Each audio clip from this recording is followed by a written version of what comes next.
This video goes over your Module 8 exit ticket. Question 1 says to find the slope of the graph shown below. To do this, we find our perfect points, such as this point here and this point here. We're then going to find our rise over run. To get from this point to this rightmost point, we would have to rise 1, and we're going up, so that's a positive 1.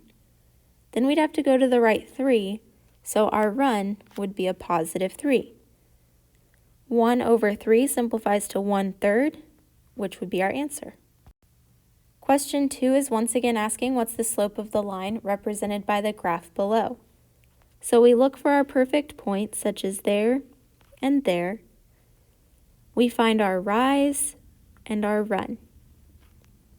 Always make sure you're looking at your axes and their intervals. For example, this one goes by 10. So our rise isn't actually +2, it's +20.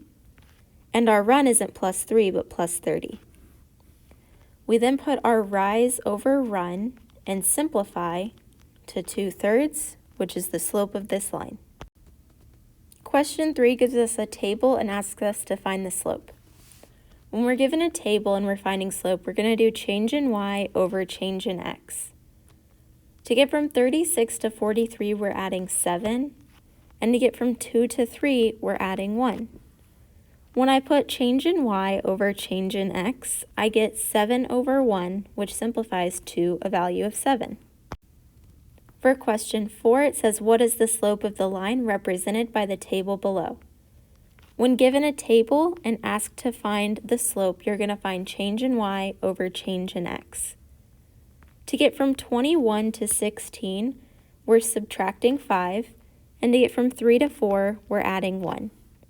So when I put that as change in y over change in x, I get a value that simplifies to -5.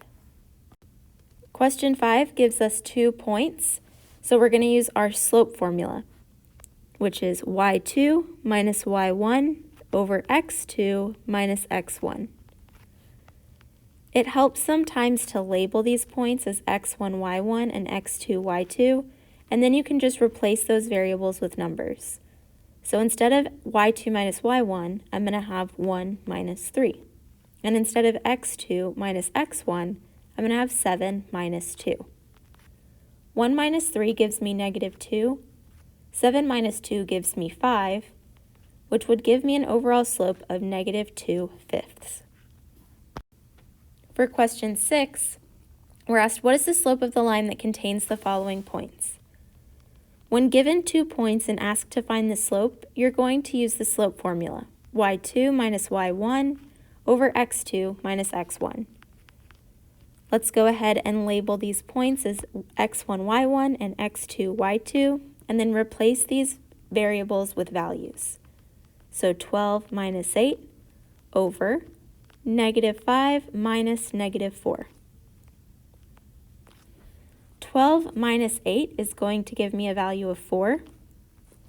-5 minus -4 is going to give me -1. This simplifies to a value of -4, which would be our slope.